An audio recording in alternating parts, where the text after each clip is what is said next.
everybody. Here we go. It's time for the latest episode of Deals and Deadlines. We're talking all things sports business. It says it right there. He's Hadley Engelhardt, our sports business insider, agent of the stars. I'm Matt Chernoff. Thank you so much for joining us. A reminder, if you're new around here, we have new episodes that drop each and every Friday, available to you wherever you get your favorite podcast, and you can watch us on your 680 The Fan YouTube channel. All right, Hadley, I hope this does not, timing-wise, end up looking like, something that's 3 or 4 weeks old, because at the time of this recording, we're on Lane Kiffin Watch 2.0, 3.0, 4.0. There was word that Ole Miss had given Lane Kiffin an ultimatum. We need an answer by the time we play the Egg Bowl and what you're going to do. Now, Lane went on Pat McAfee's show, and it sounded like a setup of an interview. It's like, it's not an ultimatum, so let's remove the word ultimatum. What if his bosses came to him and said, we need clarity on what you're doing. You're sending family to Gainesville on a private plane. You're sending family to Baton Rouge. We need some clarity. Does that move Jimmy Sexton or Lane to give them an answer? No, I think, first of all, they've had dialogue with Ole Miss this entire time. They know what's going on. They've been transparent, letting them know that, hey, we're entertaining offers. Doesn't mean we're not coming back to Ole Miss. I don't think it's about money now. I think the money's been set, whether it's more money at one program versus another.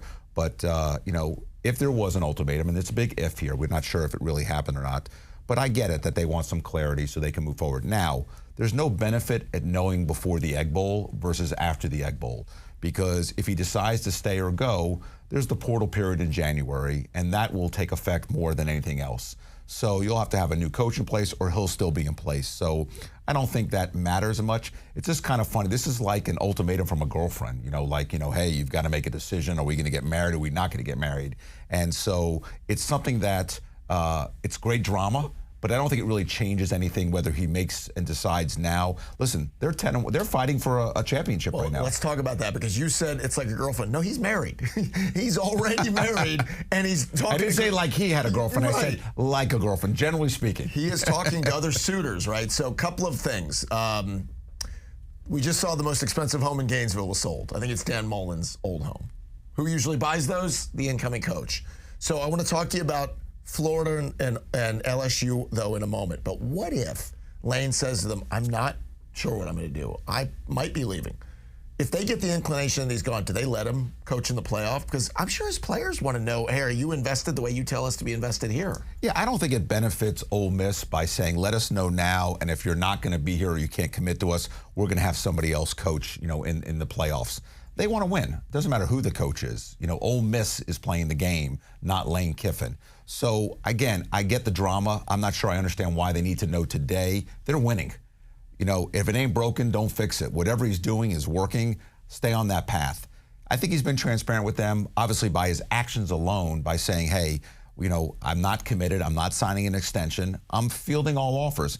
And let's not forget, there's the NFL still. There are open jobs there, potential open jobs that he's definitely going to be a candidate for. So I think all these things come into play.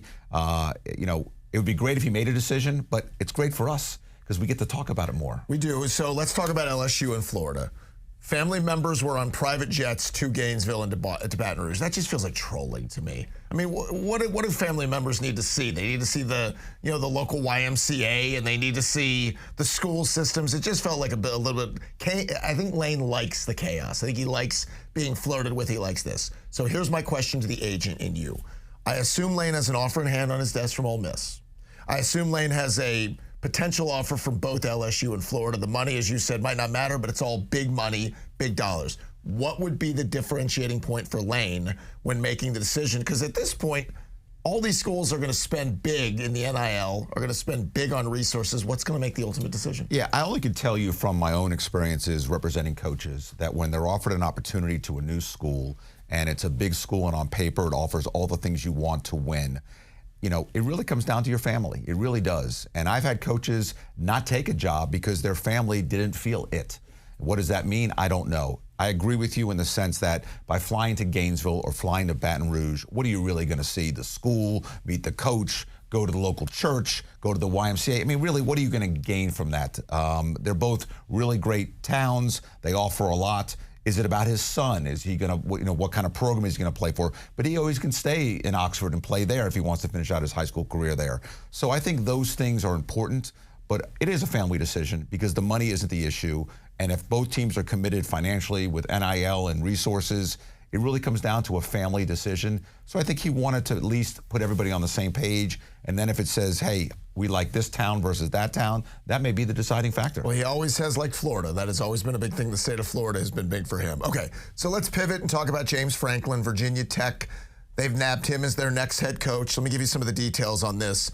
Penn State, which negotiated a settlement with Franklin's buyout in recent weeks, gave him nearly $9 million. He was set to be owed about $49 million in his buyout with offset on a new job, so you can do the math on how this one worked out. Why now? Is this Virginia Tech just getting ahead of all the other jobs that are out there?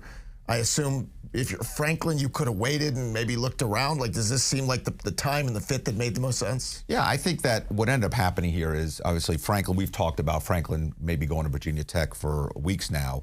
I think he kind of weighed all his options and felt like Virginia Tech was the best opportunity. They are committed to investing big money into the program. And so the last piece was the settlement with Penn State. It's really, again, everyone uses the word buyout. It's not a buyout. He has offset language in his contract. So if he's being paid $40 million from Virginia Tech, he's owed a balance of $9 million. Well, that $9 million is paid out, we'll call it $1 million a year for 9 years. He would go and say, give me the present value of that. So they probably paid him, without knowing for sure, probably paid him a lump sum of $6 to $7 million, got it off their books so they could put it on their 2025 books for tax purposes, and then they will move on and close that chapter. So I think they were thrilled to move on from it. They probably helped pack his bags to get out of State College to go to Blacksburg. So, you know, it's a good situation for him. They're committed financially. They haven't had a winning coach like that or that name since Frank Beamer. So this is a great opportunity for Virginia Tech to get back on the map, get some excitement, and he could potentially bring some of the recruits that he spent time at Penn State that want to follow him and will enter the portal in January and follow him to Virginia Tech. And as you said, there are reports that Virginia Tech is set to put a couple of $100 million into the football program because today, again, because the business of it is so big to try to keep up with these other programs and their ability to spend. Okay, so let's pivot from the coaches, talk about the big picture. As the college football playoff gets a little bit closer, we know we're in a 12-team playoff era now, but that could be changing. In a meeting earlier in the week, in this report from Ross Dellinger, in Charlotte, Power Conference commissioners saw a presentation from the Big Ten on a potential 24-team college football playoff format. Now, officials agreed to keep looking at formats beyond the 12 teams. You and I, Hadley, have talked about this, that could go to 14 teams, could go to 16, but I've said this over and over, nothing ever stops. We're not going to stop at 14, we're not going to stop at 16, we're going to get to 18, we're going to get to 24. I know that they put 24 out to sometimes get 12 to 16 a little bit quicker than 12 to 14. But make no mistake, we are headed in that direction. I don't know the year, we are going to have a 24 team. Eventually, remember when 1AA was like a 48 team, a 32 team? We're going to keep expanding this. Yeah, I agree with you. However, I also believe that what the Big Ten is doing is they have become the stepchild of the power conferences. The SEC is the Goliath in this. And so I think they're afraid that too many of these teams are going to be SEC teams and only have a few Big Ten teams. If they expand the playoffs, it gives the Big Ten more opportunities to play.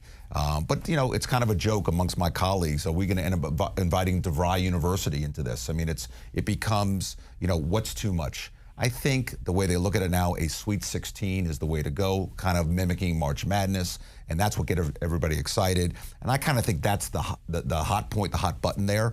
And so it'll be interesting to see, but I think the Big Ten is kind of in a little panic mode because they're always bringing up things that I think will benefit their conference because they feel they're being left behind by the SEC. So I think a couple of things that'll be interesting in the model, whether it's 16 teams, whether we get to 24, is what are the guarantees that these conferences can get on playoff spots, to Hadley's point?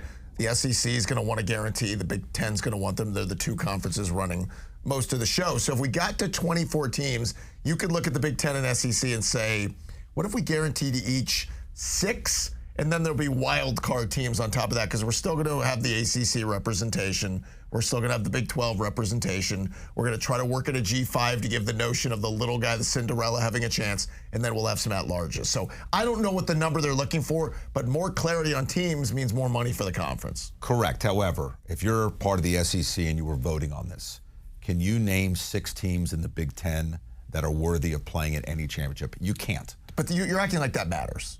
No, but I think that's important to the SEC is that, hey, if we're going to make it the best teams, we want the best teams in it. And so to guarantee you that many spots, that there's no chance that the 6th place Big Ten team may not finish in the top 12 of the SEC.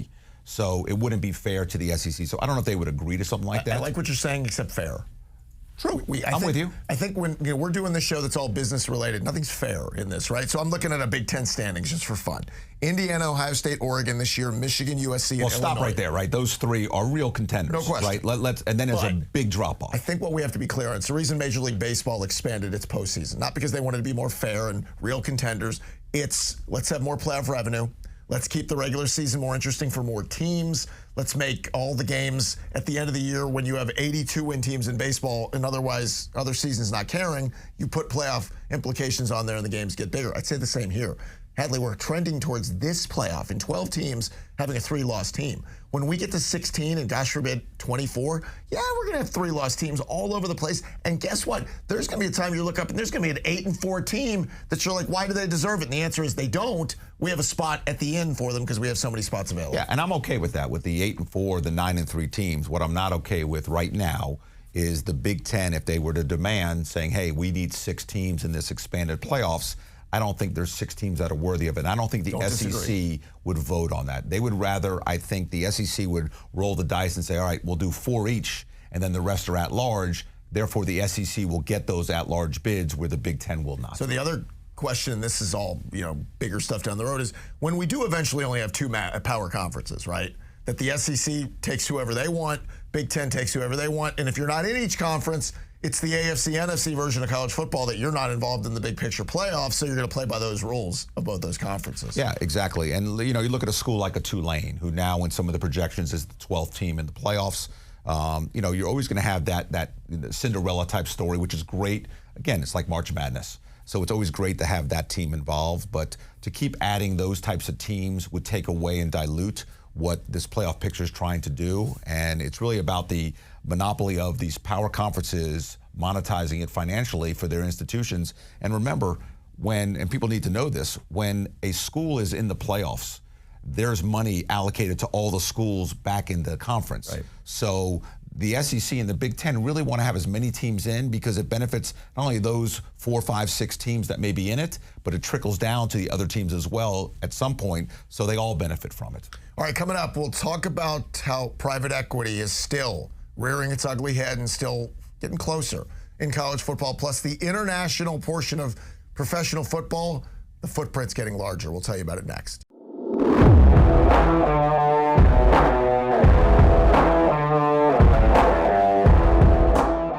All right, we continue with this episode of Deals and Deadlines, your sports business podcast. I'm Matt, that's Hadley. Thanks so much for making us a part of your day. Remember, new episodes drop each and every Friday on any podcast platform. Search Deals and Deadlines, or if you're listening now, just hit subscribe, or you can listen to us on your 680 or watch us, on your 680 The Fan YouTube channel. All right, let's finish up one more topic in college football. The Big Ten's $2.4 billion, that's with a B, private investment proposal has hit yet another snag. You and I, Hadley, have talked about the idea of private equity getting involved in college football. The pension fund that proposed purchasing an equity stake in the Big Ten indicated it will not sign a deal unless they have full cooperation, in this case from everybody, including Michigan and USC. So tell me what Michigan and USC are seeing that everybody else isn't, and why is the snag happening? Yeah, again, from the outside looking in, Michigan and USC don't need these funds necessarily. They've got such a big alumni base.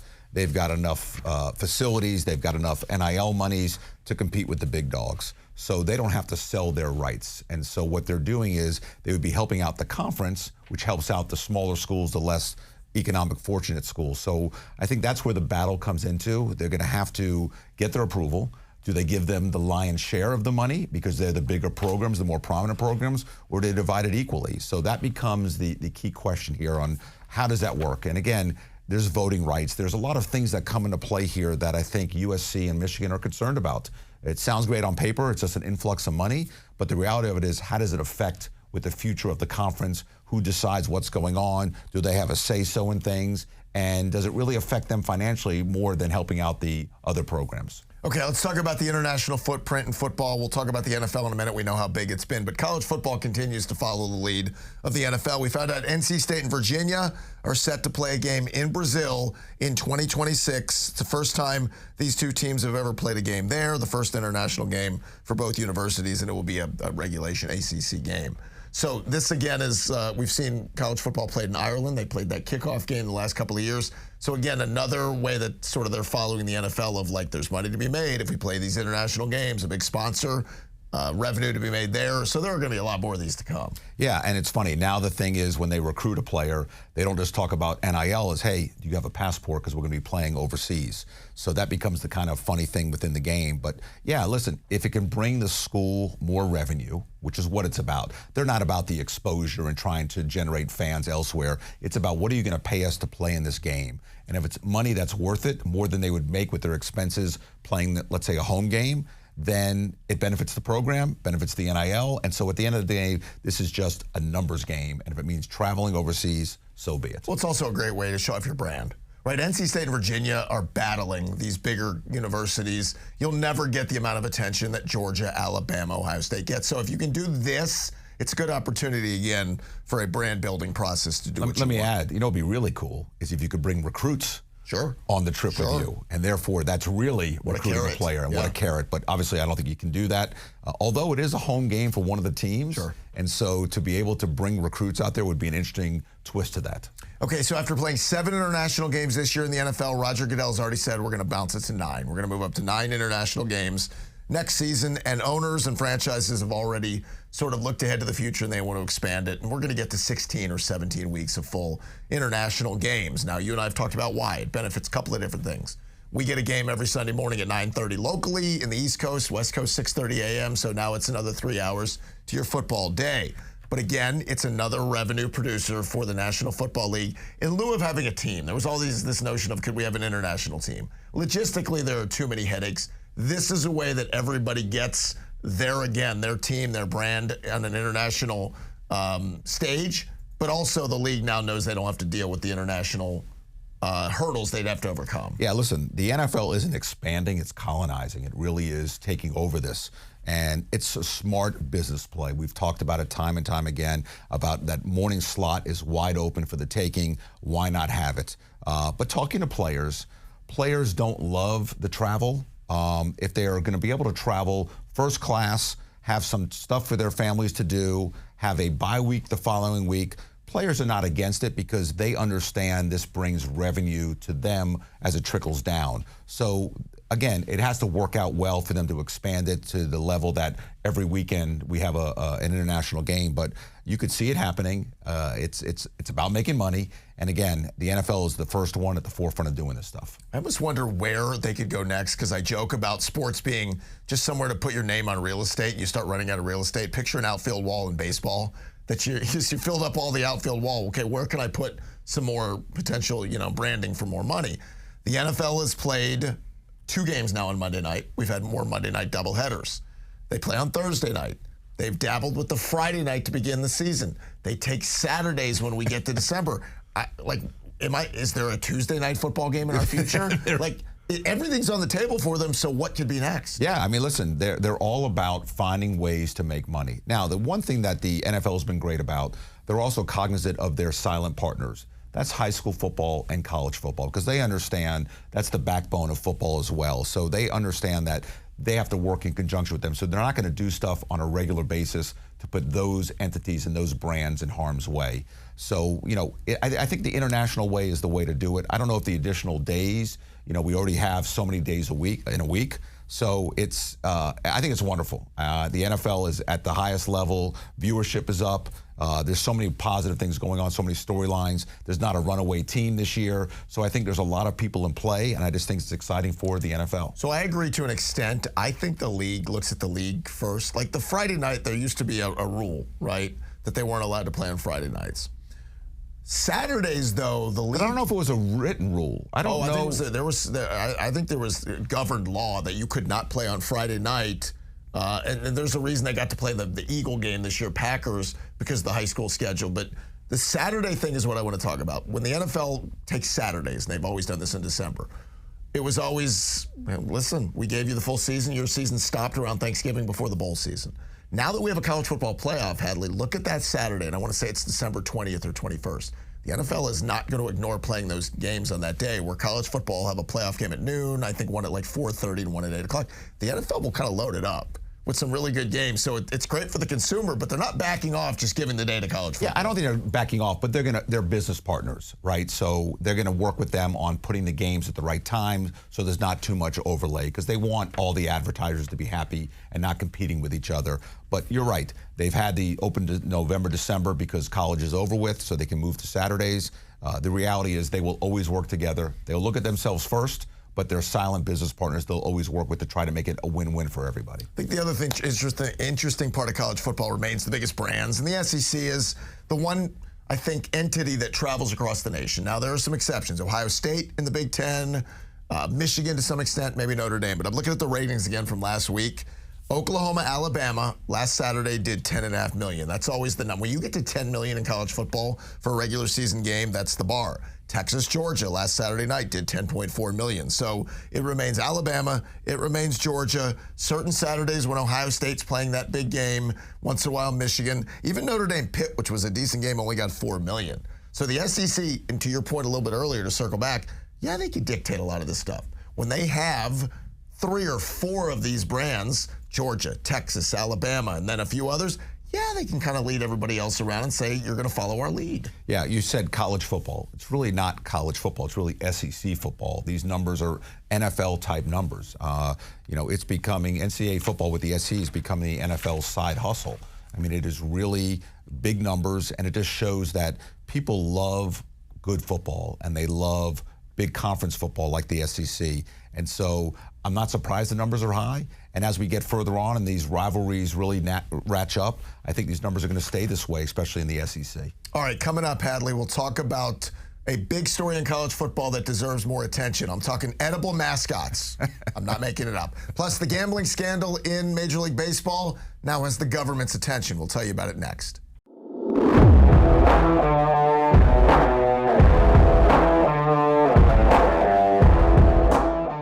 All right, we continue with this episode of Deals and Deadlines with Hadley Engelhardt. I'm Matt Chernoff. Thanks so much for joining us. Again, new episodes of our pod drop each and every Friday. You can subscribe right here where you're listening, or you can watch us on the 680 The Fan YouTube channel. Hadley, I feel bad, like I've done a bad job leading this show today because the most important story of the day has been pushed way back. Nicole Auerbach tweeted that we are getting 6 edible mascots at this year's Pop-Tarts Bowl. 6 edible mascots, 3 on Team Sprinkles, 3 on Team Swirls. I don't know how college football has not had this in our life more often. I've got the Duke's Mayo Bowl. We're slathering mayo on people. I've got other food items. Nothing can top the Pop-Tarts Bowl with now edible mascots just going at it. Yeah, I mean, listen, they got, I think, 150 million views or something like that, some crazy number last year. So they decided to add to it. So instead of being 1 edible, there's 6. It's a buffet now, and so it's something that, is entertaining. We're talking about it. It'll be interesting to see what teams are in this bowl game. And you hope that the teams and the matchup are more interesting than the 6 edible Pop-Tarts that are interesting. You strike me as someone who doesn't do Pop-Tarts. I did. Did you you like the cinnamon sugar? I like the strawberry. Really? Yes, I was a strawberry guy. If that doesn't go viral, Did you do toasted or? Of course, okay, just want to make sure. I'm not an animal. Yeah, I just want to make sure I'm on the same page as you. Now, do you eat the outside crust? 100%. Okay. Outside first, then the inside. All right, give me a little something. I'm very proud of you. After that, I thought we were going to have to break up. Okay, back to something more serious. So now we've got Congress demanding to know how Major League Baseball and the Commissioner, Rob Manfred, as they said, failed to catch the illegal sports betting scheme that resulted in the indictments of Guardians pitcher Emmanuel Clase and Luis Ortiz. Their quote was, "The integrity of the game is at a paramount." Now, this was a bipartisan Senate committee letter regarding this. Now, there's always some grandstanding that's going to happen when we get the government involved in this. If you're Rob Manfred, what do you say? Because they were tipped off, because they do have a process that these sports books go on. If they see something out of whack with the amount of bets, if they see something out of whack with the prop itself. So they were alerted. They just vetted it at the time and said, we're good with it. So what will the explanation from Rob Manfred be? Yeah, I mean, listen, MLB has always said integrity matters, and Congress now is saying prove it. And so it's something that it's a fine line to prove that you guys really care about the integrity, because the biggest concern, and it's in all sports, is that when you have these type of scandals that they internally know could be a bigger reach, that they're afraid of what's out there, because if they find out what's out there, it can bring their entire sports down. And so there's a big concern, and I think this is the biggest story with baseball. You know, we talk about the potential lockout, all these other issues going on down the road. This is a bigger concern because now you have Congress involved, and you've got players potentially facing life sentences. I mean, it's a real thing, and, you know, the simple answer is, you know, the way you avoid this is to eliminate prop bets. If you can do such, which we know isn't happening. Which is not going to happen. It definitely, you can eliminate it on the legal side potentially, but not on the, you know, illegal side of things or overseas. So it's out there still. But, you know, when you partner with these gambling entities, which all these sports franchises have, you're in bed with the devil. And so this is what you know you have to reap with this. And so it's a big issue. It is, but let's look at the big picture here, right? So Emmanuel Clase and Luis Ortiz gained $7,000, give or take. Maybe there's more that'll come out. But you're talking about, even if they're not making huge baseball money, they're making huge money in the millions. And you say, well, they were willing to risk it. Nobody can get in the mind of these players or anybody else. Hadley, here's the problem, and this is, I think, what we all have to admit here. I don't know that there's an answer. Don't know that there's a fix. You could say, well, you kick him out of the game for good. Well, we know in life, punishment has never been the way to stop people from doing things, or we wouldn't have crimes committed after somebody else got punished for it. I don't know what the answer is. I don't know that there is. If you're going to have somebody who's willing to risk anything in life, they're going to be willing to risk it. What does baseball do? They say the right thing. They act responsibly with the punishment. You're not going to stop the next guy. No. Well, you could potentially, maybe the next guy will think twice about it. For example, if these guys are not just facing a suspension, they're facing potentially a life sentence, not just in sports, but in prison. If you have that threat out there that if we find out you did any gambling, and they can now do a vast research of all the players and find out anyone did stuff, and they're going to jail or they're banned for life from sports, just like that, it will change the mindset. You know, and so it's something you think about. You know, when there was a steroid era and they were doing nothing about it, they knew what was going on. They can claim they didn't know. They knew what was going on because it was helping TV ratings. It was great talk, all these home runs from McGuire and Sosa and all these types of people. You know, now when these guys cannot get into the Hall of Fame because of it, there's a punishment on the backside of it. So, you know, baseball has not done a good job with punishment. And not to go off on a tangent, but my whole thing with Rob Manfred goes back to the Houston Astros. When the Houston Astros won that first championship and all that cheating went on in the outfield with the banging of the garbage cans, and all they did was suspend a certain amount of people, they should have vacated the entire championship. That's cheating 101. And the fact that they didn't do it shows me that they don't have the backbone to stand firm and make the right decisions. I would agree that there's got to be the right action taken. I will disagree that it stops people from doing it in the future. And I'm not just saying in baseball. I just think in general there's a bigger picture discussion. Like we saw in the NBA. The NBA had the same thing, that they were given some heads up.